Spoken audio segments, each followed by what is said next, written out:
I bet you that you believe as a chiropractor, you need to be a good leader of your team and that you need to be the leader so that people can follow you. So you can lead them to a destination and take them where they want to go. And that's a belief that a lot of people have in business, that they need to be the leader.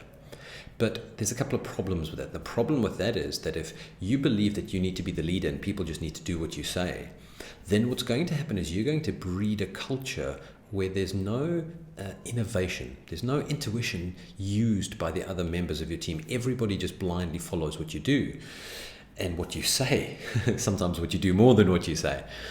So when you become the leader, you become the bottleneck because everything has to come through you. Because if they do use any of their own intuition, their own problem-solving ability, then what happens is they actually have to defer to you. So your team can never actually help to grow the practice beyond you and without you. And you become the bottleneck. Everybody comes to you, all problems come to you. That means you have less time, that means you have more problems to solve, that means you have more stress.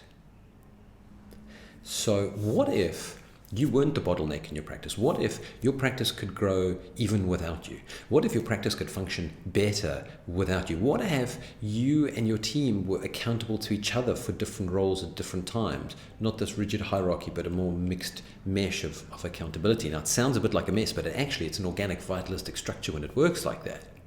What if you had more time just to do what you want to do and serve your people in your practice, and you have to worry less about the admin and the management and the HR and all of that stuff because your team was self-managing? Well, that's what happens when we have this simple way that you can help to create leaders within your practice. So we were coaching a guy called Andrew who was running quite a busy practice, multiple practices actually. And he found that he was the bottleneck in each of the practices. He found that he was having to solve problems. He found he had very little time because if he wasn't consulting or adjusting, he was dealing with fires and putting out fires and solving people's problems and doing these awesome nitpicky things. He could never find time to just elevate up and look at and work on the business. He was always stuck in the business. He was always in overwhelm. And his team was always unhappy with him. He was always unhappy with his team because they weren't just doing what he said, but it was a mess. So with the simple shift that I'm going to teach you now, he started creating leaders within his practice. In a simple 4-step process, he started creating leaders within his practice, within his business. And he found that when he followed just this 4 simple step process, that he could get years worth of experience trained in to, say, a new CA within just months. And he could have CAs that were working with him for just months that was good as CAs who'd been with him for years. All the insight, all of the deep knowledge of what happened in his practice and how to solve problems, he actually found they were better.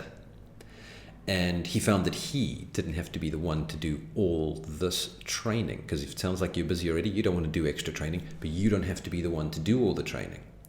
So I'm going to teach you now this 4 simple step process where you help to get the process started and then it feeds on itself for the rest of your team. So what we see here is we see the innate model. This is a neurologically driven flow of the fundamentals of both human behavior and organizational behavior.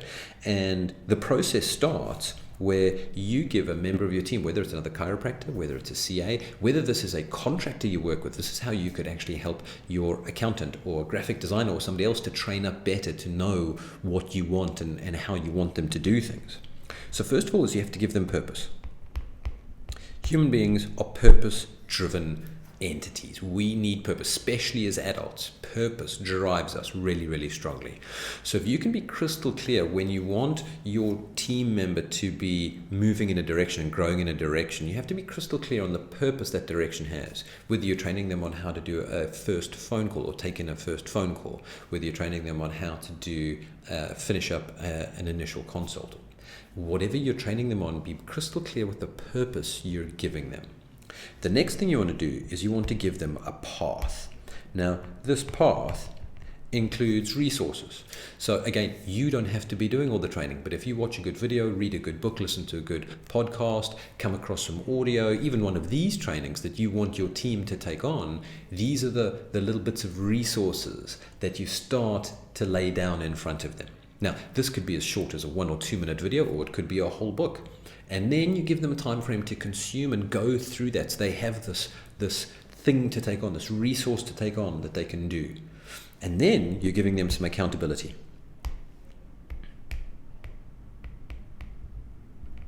They need to be accountable to you to have followed that step in that path, and it's one step at a time. You're not giving them lots of things. You can plan a whole long path, but you're giving them one step at a time. And when they've done that step, watched the video, read the book, listened to the audio, or something they've done, and they come back to you with this accountability, you can debrief with them and just make sure it fits into the context of the purpose of your practice and your organization. So you make sure that that fits in. So that's step number 3. So step number 1 is be crystal clear and give them a clear purpose. Step number 2 is give them one step in the path at a time. Step number 3 is accountability. They come back to you, you check in, you give them some context, and you just make sure that they've understood what you wanted to, or found out where their glorious inspiration and their understanding has taken it. And then the next thing, and this is the magical step, is you get them to teach. They now teach the rest of your team what they've just learned and how it applies to the practice as a whole. So what you've done now is you've created a leader, somebody who can now teach and pass on. So now you have your team teaching each other. You create the structure and this framework, and you have your team teaching each other as they go through.